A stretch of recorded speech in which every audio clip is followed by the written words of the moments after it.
تو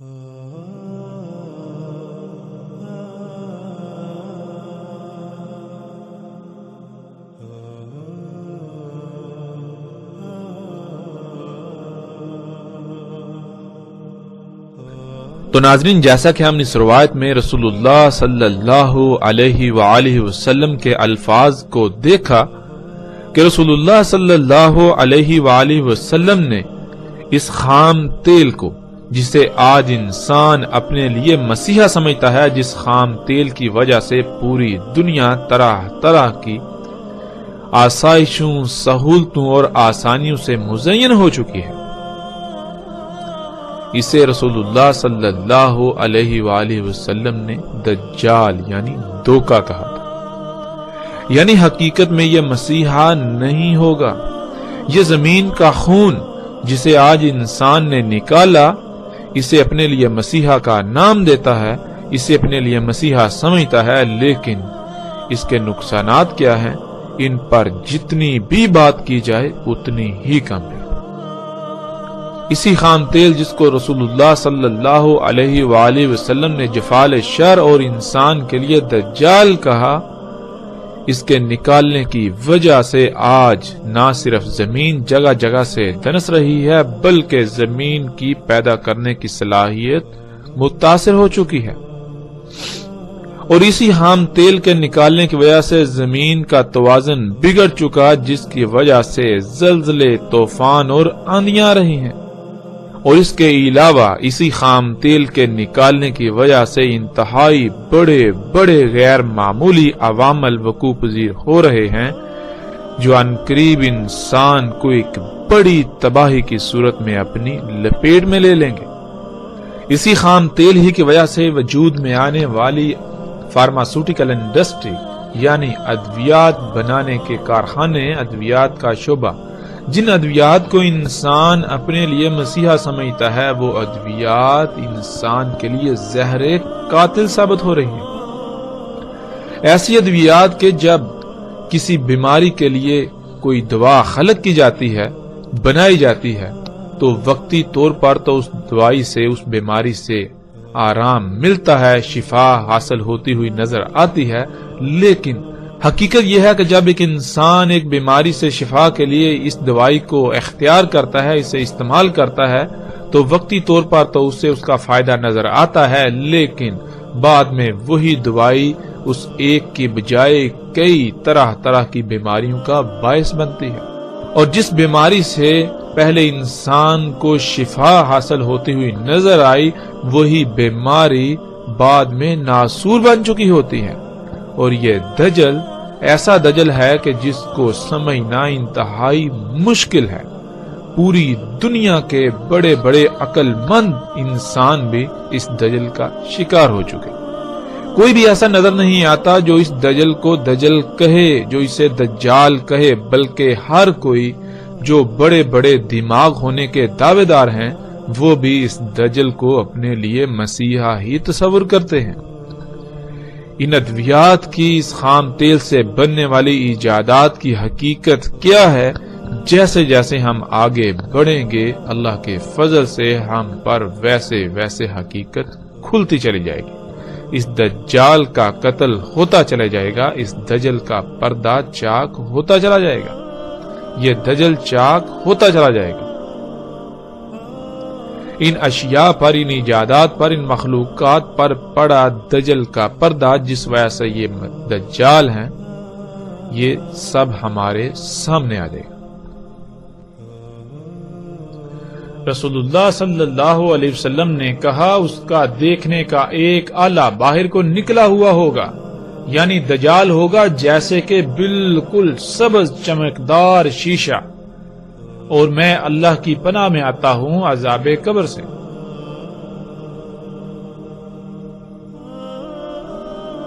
ناظرین، اس روایت میں لفظ انبت استعمال ہوا ہے۔ یہ لفظ بہت وسیع اور بہت سی وسعتوں کا حامل ہے۔ ان میں غالب ترین معنوں کو ہم بیان کریں گے۔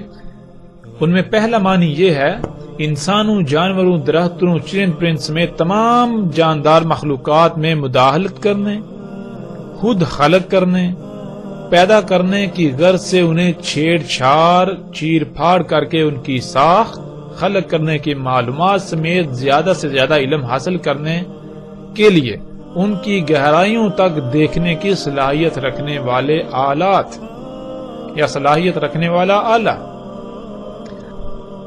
جیسا کہ سکرین پر نظر آنے والی تصاویر میں ہم ایسے تمام کے تمام آلات کو دیکھ سکتے ہیں جن آلات کے ساتھ انسانوں، جانوروں، درختوں، چرند پرند سمیت تمام کے تمام جانداروں میں مداخلت کر کے خود خلق کرنے کے لیے علم حاصل کرنے کی غرض سے انہیں چیر پھاڑ کر کے معلومات حاصل کی جا رہی ہیں، ان کی گہرائیوں تک دیکھا جا رہا ہے۔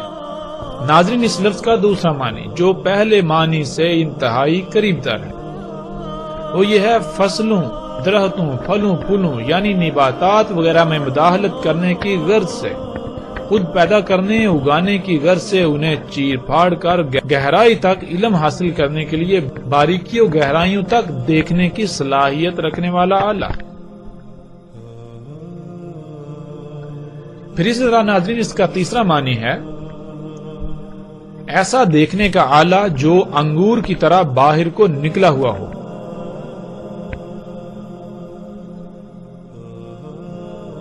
اور عربی میں انبت اس آنکھ کو بھی کہتے ہیں جو کسی بیماری کی وجہ سے پھول کر انگور کے دانے کی طرح باہر کو آ جاتی ہے، جیسا کہ آپ اس تصویر میں دیکھ سکتے ہیں۔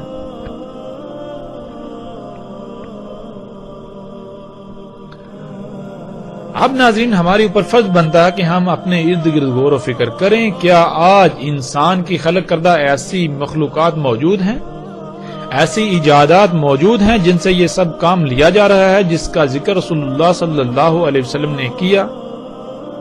کیا ایسی مخلوقات موجود ہیں جو دیکھنے کے آلات ہیں وہ سامنے سے بالکل ایسے باہر کو نکلے ہوئے ہیں گویا کہ جیسے آنکھ پھول کر انگور کے دانے کی طرح باہر نکل آئے؟ اور پھر کیا ایسے آلات موجود ہیں جن آلات کی مدد سے تمام کے تمام جانداروں کی چیر پھاڑ کر کے ان کی گہرائیوں تک دیکھا جا رہا ہے یا دیکھا جا سکتا ہے؟ اور جب ہم اپنے ارد گرد نگاہ دوڑائیں، غور و فکر کریں تو ہمارے سامنے ایسے لا تعداد آلات آتے ہیں جو نہ صرف انسان کے خلق کردہ ہیں بلکہ ان سے بالکل وہی کام لیا جا رہا ہے جس کا ذکر رسول اللہ صلی اللہ علیہ وسلم نے کیا۔ اور حیران کن طور پر آج انسان، تقریباً پوری دنیا کے انسان ان آلات کو اپنے لیے مسیحا تصور کیے ہوئے ہیں۔ ان کے نقصانات کیا ہیں؟ ان کا دوسرا پہلو جسے انسان یکسر نظر انداز کرتے ہیں، جس سے اپنی آنکھیں بند کر لیتے ہیں، اس کی بھی ہم وضاحت کریں گے، اس کو سامنے لائیں گے آگے جا کر۔ اور ناظرین وہ کون سے ایسے آلات ہیں، وہ کون سی ایسی مخلوقات ہیں انسان کی ہی خلق کردہ جو سامنے سے ایک چمکدار صاف ستھرے سرسبز شیشے کی مانند شیشے کی ہیں، باہر کو ایسے نکلی ہوئی گویا کہ پھولی ہوئی آنکھ انگور کی طرح؟ اور جب ہم غور و فکر کریں تو حیران کن طور پر ایسے کئی آلات ہمارے سامنے آ جاتے ہیں۔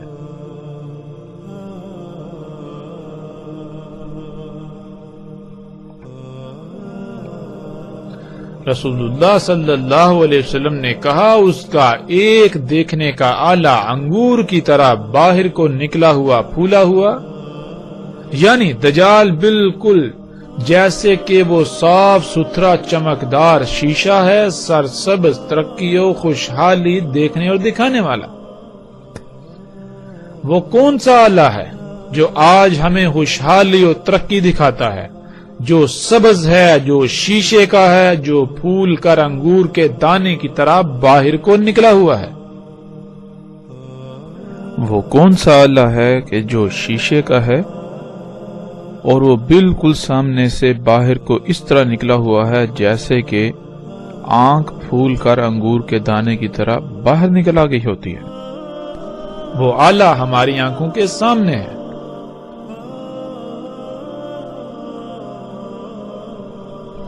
اور پھر رسول اللہ صلی اللہ علیہ وسلم نے اسی روایت میں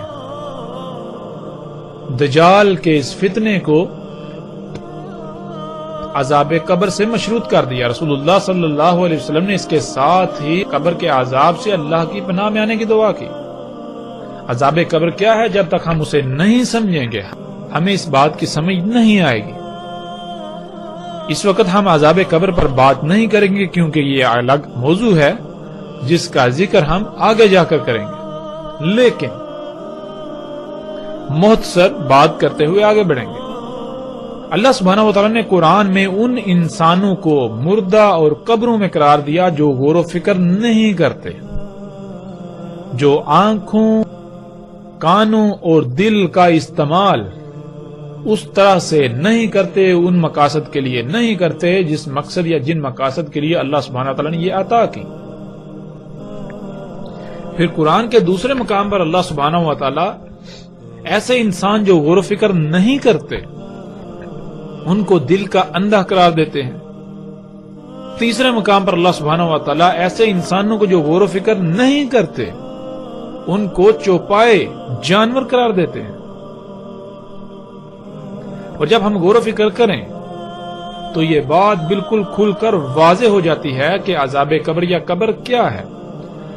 ناظرین، اللہ سبحانہ وتعالیٰ نے انسان کے بارے میں قرآن میں جو بات واضح کی وہ یہ کہ اللہ سبحانہ وتعالیٰ نے کہا کہ تم پہلے اموات تھے، پھر تمہیں حیا کیا یعنی زندہ کیا، اس بشری شکل میں لے کر آئے، پھر دوبارہ تم اموات ہو جاؤ گے، پھر دوبارہ تمہیں حیا کیا جائے گا، زندہ کیا جائے گا، جوڑا جائے گا۔ اب ناظرین، سوال یہ پیدا ہوتا ہے کہ ہمارا جسم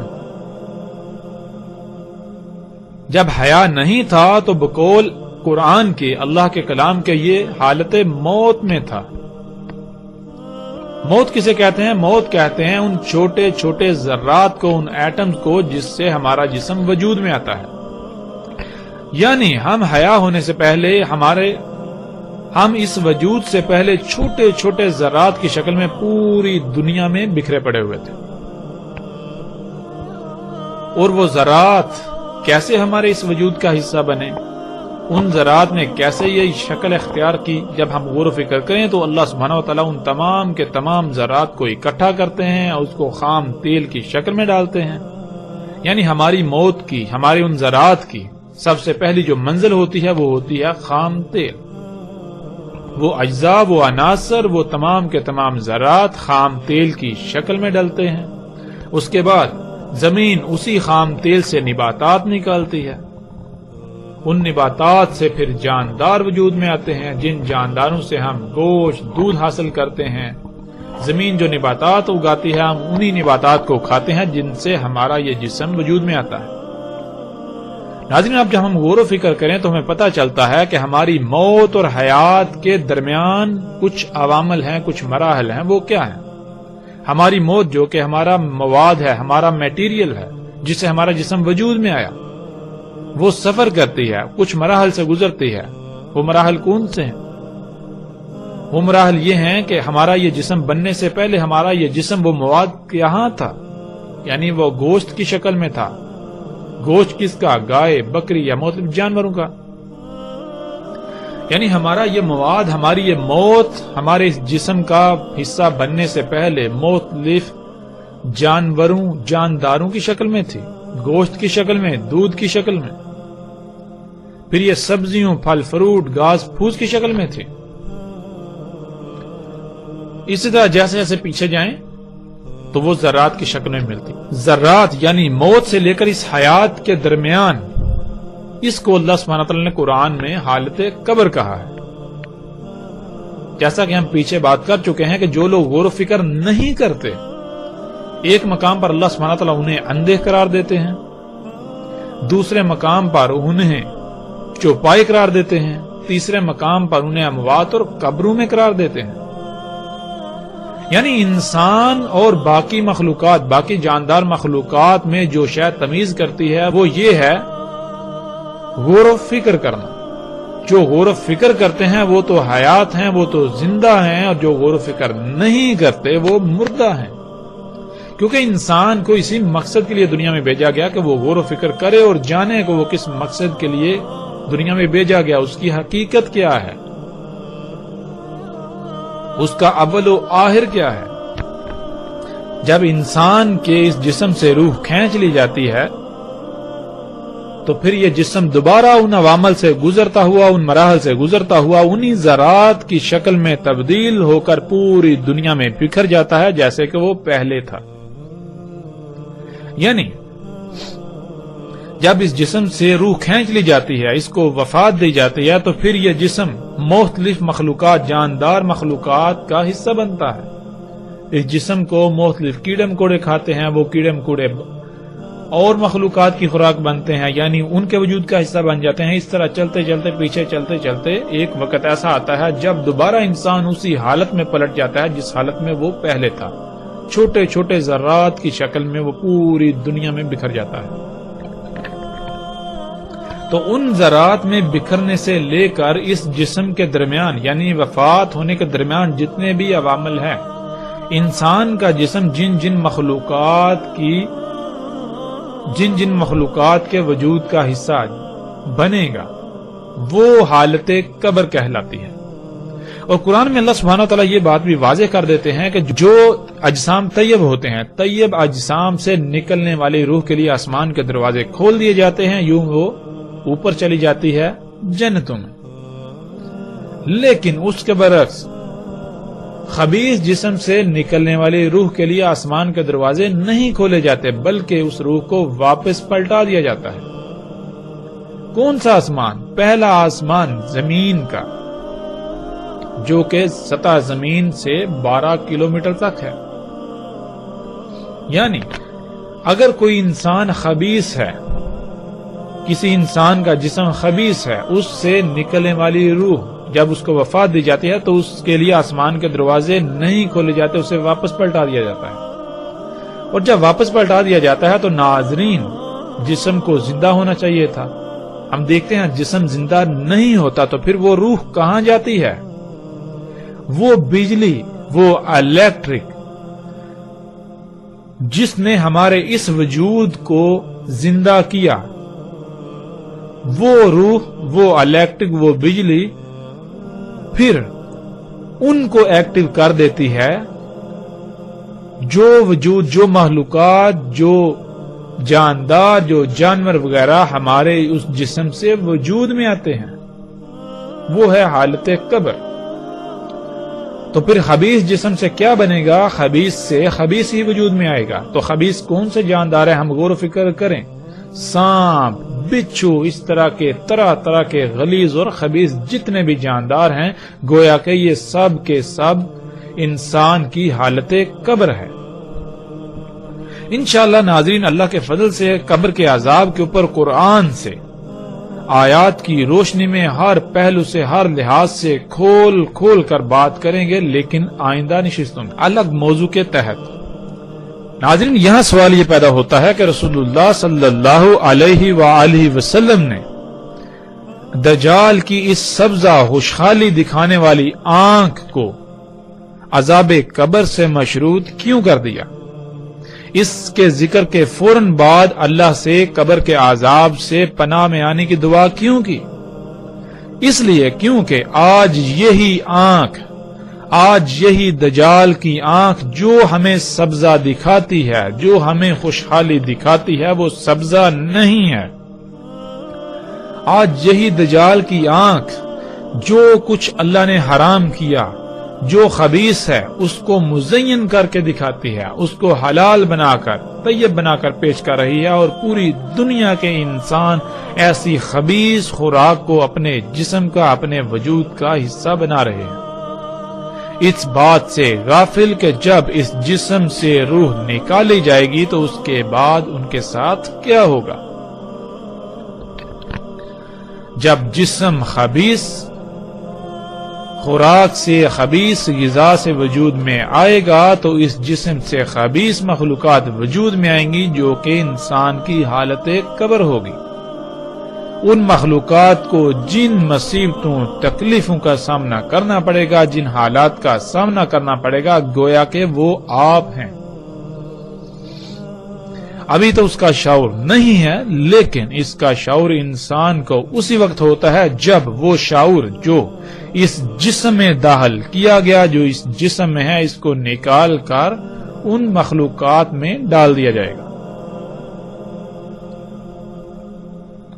آج ہم دیکھتے ہیں پوری دنیا میں خبیث خوراک کو دنیا کے سامنے مزین کر کے پیش کیا جا رہا ہے، اور پوری دنیا اس خوراک کو اپنے جسم کا حصہ بنا رہی ہے۔ رسول اللہ صلی اللہ علیہ وسلم نے کہا تھا کہ کسی کے چہرے پر پھونک مت مارو، کھانے پر پھونک مت مارو۔ سوال یہ پیدا ہوتا ہے کہ کیوں؟ اس کا جواب یہ ہے، اس لیے کہ جب انسان پھونک مارتا ہے تو انسان کے جسم سے یا انسان کے منہ سے جو ہوا خارج ہوتی ہے، آج ہم اسے کاربن ڈائی آکسائڈ کا نام دیتے ہیں۔ آج اسے ہم کاربن ڈائی آکسائڈ کا نام دیتے ہیں، جو کہ انسان کے لیے نقصان دہ ہے۔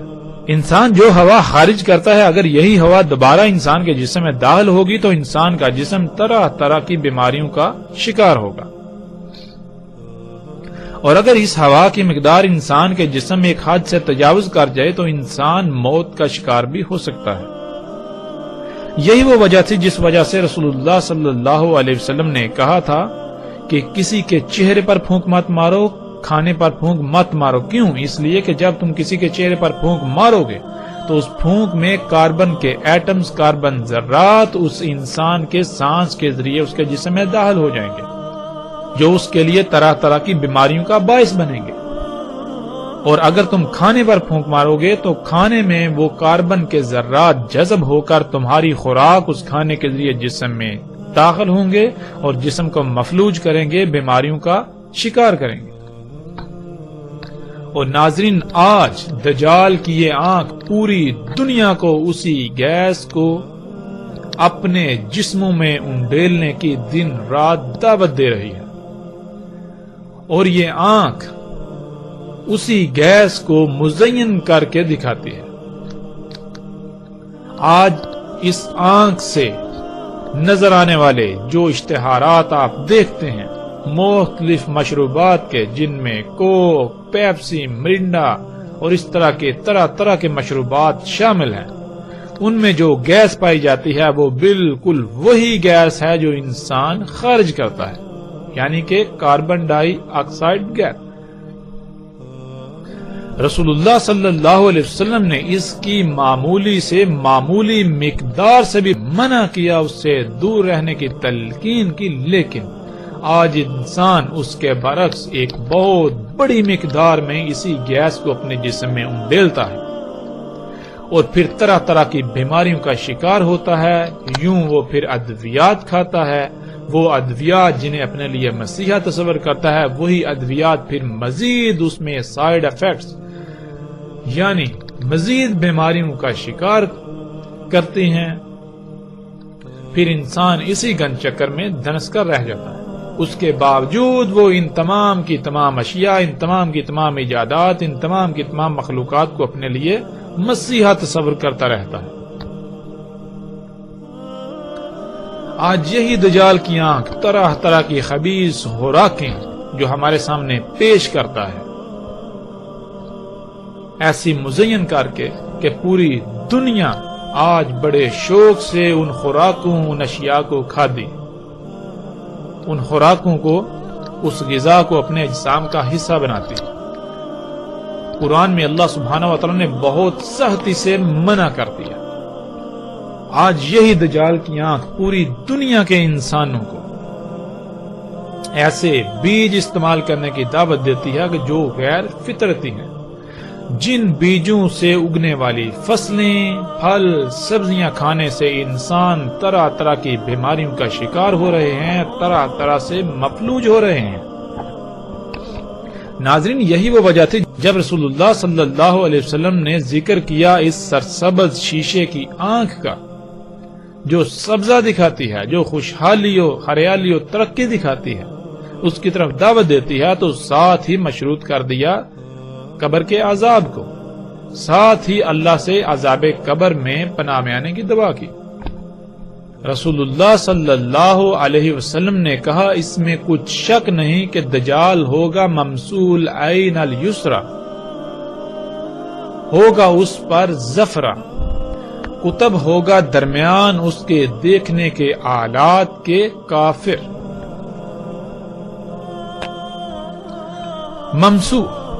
ممسو کہتے ہیں بالکل سپاٹ، بالکل صاف، اتنا چمکدار کے بیچ سے عکس نظر آئے، گھس کر ایسے صاف کیا ہوا جیسے کہ چمکتا ہوا شیشہ، کچھ مٹا ہوا، کسی شے کو باریک بینی سے اس کے چپے چپے کو دیکھ کر نقشہ بنانے کی صلاحیت ہونا، یا جو دیکھنا اسے حفظ یعنی ریکارڈ کرنے کی صلاحیت ہونا، پوشیدہ اشیاء یا کسی بھی شے کی تلاش کے لیے کسی جگہ یا کسی بھی شے کا انگ انگ بہت ہی باریک بینی سے چھان مارنا، سکین کرنے والا۔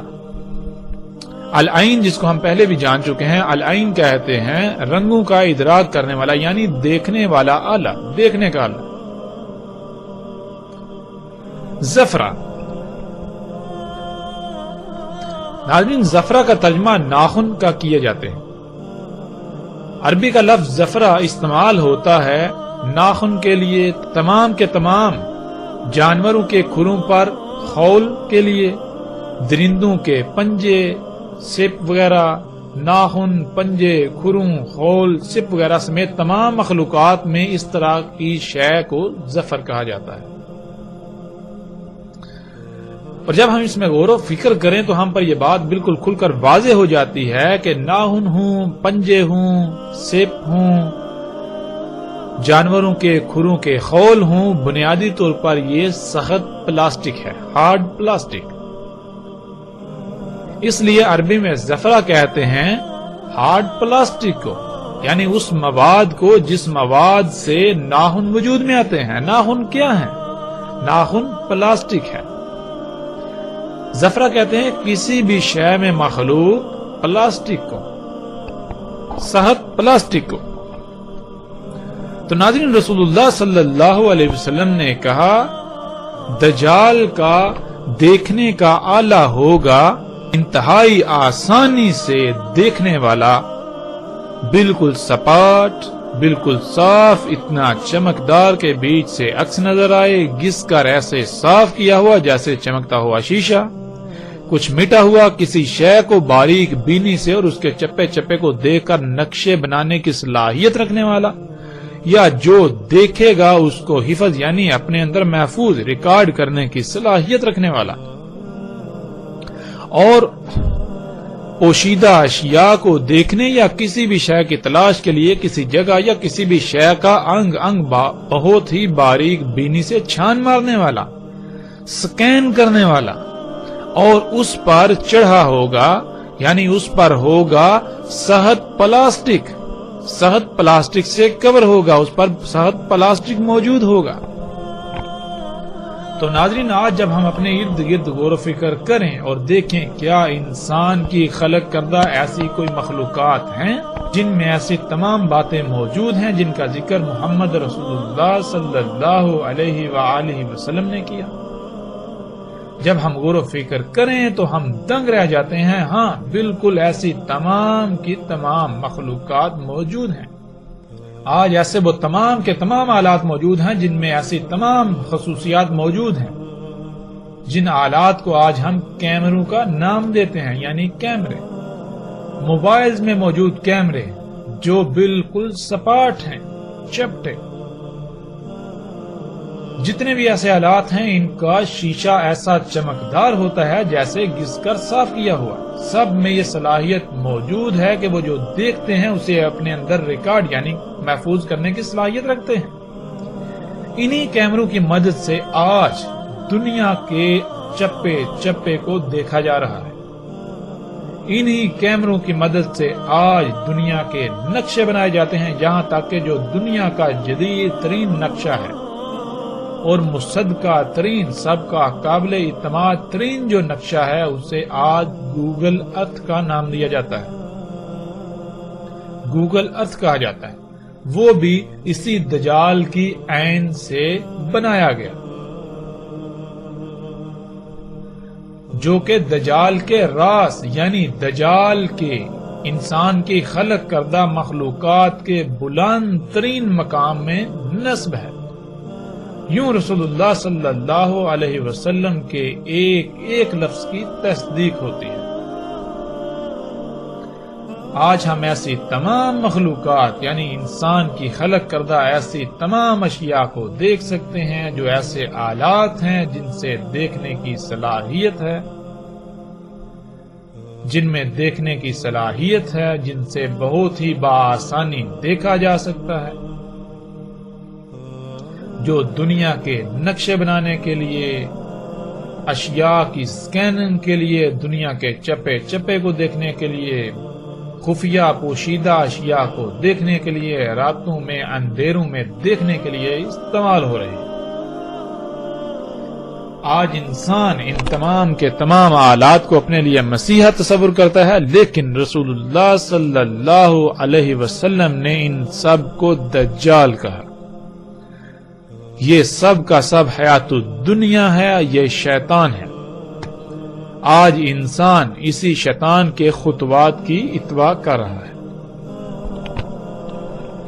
آج انسان اسی حیات الدنیا، اس شیطان کے پیچھے پڑا ہوا، اسی کو دنیا میں آنے کا مقصد تصور کر چکا ہے، اور یہ بھول چکا ہے کہ وہ دنیا میں کس مقصد کے لیے بھیجا گیا۔ رسول اللہ صلی اللہ علیہ وسلم نے کہا اس کا یعنی دجال کا دیکھنے کا آلہ، انتہائی آسانی سے دیکھنے کا آلہ گویا کہ بااعتماد سیارہ ہوگا۔ سیارہ یعنی ایک پلانٹ ہوگا۔ جب ہم کائنات میں غور و فکر کریں تو سیارے کیا کر رہے ہیں؟ ہر سیارہ اپنے اپنے مدار میں گھوم رہا ہے۔ جیسے ہماری زمین ایک سیارہ ہے اور سورج کو اپنا محور بناتے ہوئے اس کے گرد گھوم رہی ہے، بالکل اسی طرح رسول اللہ صلی اللہ علیہ وسلم نے کہا کہ دجال کا دیکھنے کا آلہ جو کہ انتہائی آسانی سے دیکھنے والا ہوگا وہ ایک سیارہ ہوگا، یعنی وہ کسی شے کو اپنا مرکز و محور بناتے ہوئے اس کے گرد اپنے مدار میں گھوم رہا ہوگا۔ آج ہم پر فرض بنتا ہے کہ ہم غور و فکر کریں، کیا ایسی کوئی شے موجود ہے؟ کیا ایسی کوئی شے انسان نے خلق کی؟ کیا انسان کی مخلوقات، انسان کی خلق کردہ مخلوقات، انسان کی ایجادات میں کوئی ایسی ایجاد ہے جو گویا کہ بالکل ایک سیارے کی طرح ہے، جو ایک سیارے کی طرح کسی بھی مقام کو اپنا مرکز و محور بنائے ہوئے اس کے گرد گھوم رہا ہے اور اس کے ذریعے سے دیکھا جا رہا ہے؟ اس میں دیکھنے کی صلاحیت ہے۔ اور جب ہم غور و فکر کریں تو انسان حیران رہ جاتا ہے، بالکل رسول اللہ صلی اللہ علیہ وسلم کے الفاظ کے عین مطابق آج دجال کا انتہائی آسانی سے دیکھنے کا آلہ، زمین کو اپنا محور بناتے ہوئے، زمین کو اپنا محور بنائے ہوئے اس کے گرد بالکل اسی طرح گھوم رہا ہے گویا کہ وہ ایک سیارہ ہے، ایک پلانٹ ہے۔ آج اسے ہم سیٹلائٹ کا نام دیتے ہیں۔ اسی سے آج پوری دنیا کے چپے چپے کو انتہائی آسانی سے دیکھا جا رہا ہے۔ رسول اللہ صلی اللہ علیہ وسلم نے کہا ساتھ ہوگا اس کے مثل جنت کے اور مثل آگ کے، یعنی اس کے ساتھ بالکل ویسی ہی اشیاء ہوں گی جیسی اشیاء یا جیسی سہولتیں، آسائشیں، آسانیاں جنت میں ہوں گی، اور اس کے ساتھ ہوگی آگ، اور اس کے ساتھ بالکل ایسی ہی شے ہوگی جیسے کہ آگ ہوتی ہے۔ اور پھر رسول اللہ صلی اللہ علیہ وسلم نے کہا اور اس کی جنت ہوگی غبار والی جو کہ دخان یعنی دھواں ہوگا، اور آگ ہوگی اس کی سرسبز باغ۔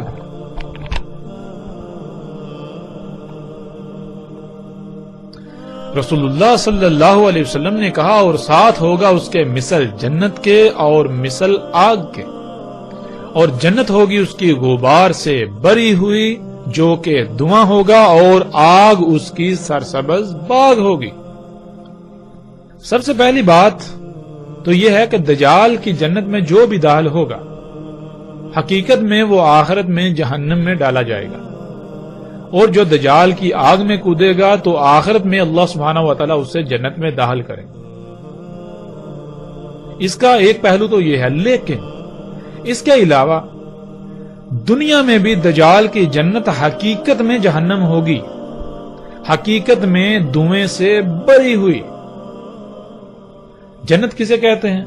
آسائشیں، سہولتیں اور آرام دہ جگہ کو، جہاں انسان کی خواہشات کی تکمیل ہو، جو انسان چاہے اسے حاصل ہو جائے۔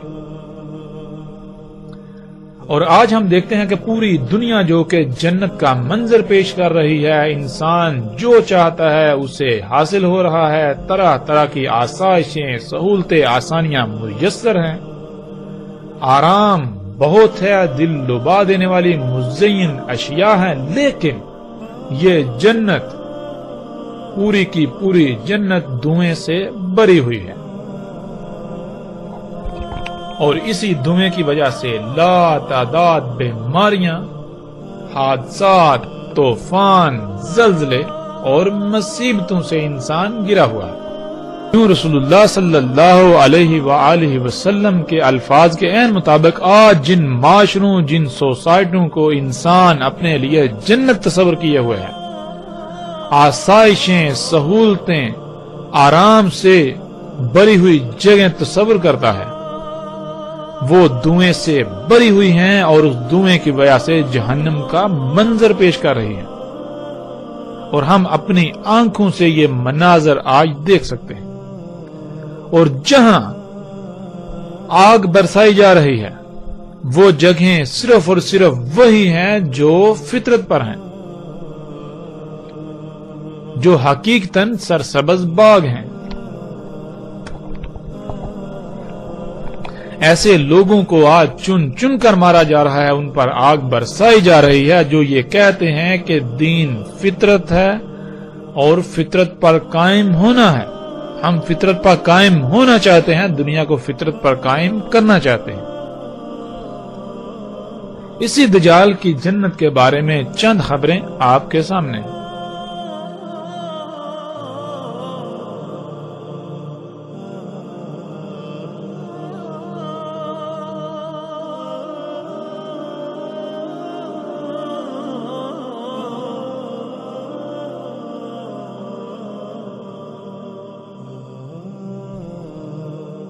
دجال کی جنت یعنی جدید سہولتوں، آسائشوں، آسانیوں سے مزین یہ جدید ترین معاشرے جو کہ دجال کی جنت ہے، لیکن در حقیقت وہ جہنم ہے، وہ جنت نہیں ہے۔ انسان اسے جنت سمجھتے ہیں، حقیقت میں وہ جنت نہیں۔ حقیقت کیا ہے؟